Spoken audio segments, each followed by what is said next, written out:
Semeru seperti sedang menahan amarah, dan kemunculan ular itu seperti memberi tanda bahwa waktu bumi untuk diam hampir habis. Ini bukan hewan biasa, gumam Pak Rumaidi dengan suara bergetar. Ini pertanda. Arfan menoleh cepat. Pertanda apa, Pak? Tetua desa itu menelan ludah. Matanya memandang panjang ke arah puncak gunung. Nenek moyang kita dulu pernah bercerita, alam akan mengirim penjaga ketika gunung mulai tak sanggup menahan beban. Jika makhluk itu muncul, itu artinya ada sesuatu yang sangat besar, sedang mendekat. Beberapa orang dewasa langsung membaca doa keras-keras, sebagian menangis, sebagian bahkan menjerit memohon perlindungan Allah. Suara doa bercampur ketakutan menggema memenuhi lembah. Namun Arfan justru menunduk. Ada dorongan kuat dalam hatinya, dorongan untuk tidak takut, untuk tidak berpikir bahwa ular itu datang membawa kehancuran. Ada sesuatu dalam tatapan makhluk itu, sesuatu yang membuat hatinya berdesir. Tiba-tiba, bumi bergetar lebih keras. Tanah di bawah kaki warga bergoyang, membuat sebagian besar dari mereka terjatuh.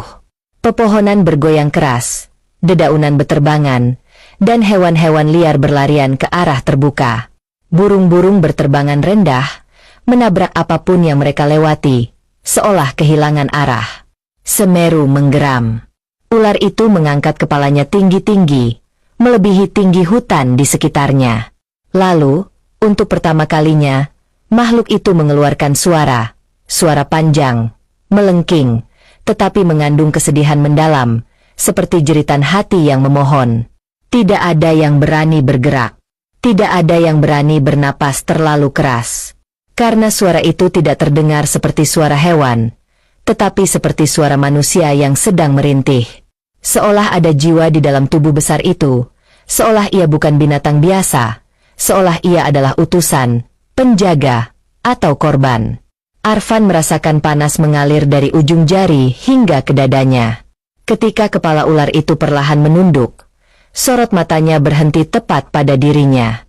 Arfan terlonjak, meski tidak bisa memalingkan wajah. Tatapan itu bukan tatapan predator, tetapi tatapan seseorang yang ketakutan. Ketika angin menderu lewat di sebelahnya, Arfan mendengar suara lirih, seperti bisikan yang hanya terdengar olehnya. Suara yang begitu pelan, tapi jelas. Pergi. Arfan tersentak. Apa? Namun bisikan itu datang lagi, kali ini lebih jelas, seolah suara itu berasal dari dalam tanah, dari dalam gunung, dari dalam kesadaran yang luas. Pergi, cepat. Arfan mundur beberapa langkah. Tidak mungkin ia mendengar suara itu dari seekor ular, tetapi tidak mungkin juga suara itu datang dari manusia. Wajahnya pucat, jantungnya berdegup kencang. Beberapa detik kemudian, suara gemuruh keras mengguncang bumi. Retakan besar muncul di lereng gunung sebelah timur, memecah pepohonan dan batu-batu besar. Warga menjerit panik. Ular raksasa itu tiba-tiba merapatkan lilitannya pada tubuh gunung, seolah berusaha menahan sesuatu yang hendak keluar dari perut Semeru. Tubuhnya bergetar keras, sisiknya memantulkan cahaya merah yang terus keluar dari kawah. Dia menahan gunung, seru salah satu pemuda. Tidak mungkin, sahut yang lain. Tetapi Arfan melihat dengan jelas, makhluk itu bukan sedang menyerang, bukan sedang mencoba naik turun, bukan sedang melawan manusia. Ia seperti berusaha mencegah sesuatu. Sejenak, kabut tersibak, memperlihatkan wajah ular itu lebih dekat. Dan di sana, di ujung mata besarnya, Arfan melihat sesuatu yang membuatnya tersentak. Air mata. Ular itu menangis, seolah kesakitan, seolah sedang menahan beban yang bukan miliknya, seolah sedang menyampaikan pesan bahwa manusia harus pergi, harus menyelamatkan diri, karena sesuatu yang jauh lebih besar sedang datang. Arfan melihat gunung mengeluarkan semburan kecil debu panas. Tidak besar, tetapi cukup untuk membuat suhu udara naik drastis.